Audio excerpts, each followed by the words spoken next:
ভিকি, সোনু, ওই দেখ আজ চাটালা বসেছে। চল আজ ফুচকা খাওয়ার চ্যালেঞ্জ আমরা করেই ফেলি।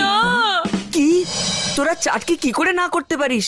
মুচমুচে পাপড়ি, ঝাল মিষ্টি চাটনি, গরম গরম টিকিয়া, আহা, আমার তো ভেবেই জিভে জল চলে আসছে। আরে না রে, আজ মায়ের দেওয়া লুচি তরকারি খেয়েই আমার পেট ভরে গেছে। আর আমার ক্লাসের লেট হয়ে যাচ্ছে। ঠিক আছে, তাহলে ফুচকা খাওয়ার চ্যালেঞ্জ অন্য কোনো দিন করা যাবে। হ্যাঁ নিশ্চয়ই করব। বাই। চল চিকু, শুরু করে ফেল।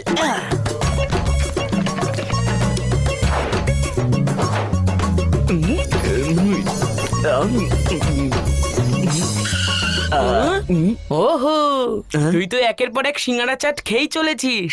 তুই জানিস না মাম্মি আমাদেরকে চাট খেতে বারণ করেছে? আমি এক্ষুনি কি মাম্মিকে বলছি। যা ছোটু যা, আমিও দেখছি মাম্মি তোকে কি করে বিশ্বাস করে। এমন ছয় মারবো যে তোর কমপ্লেন বাউন্ডারির বাইরে চলে যাবে।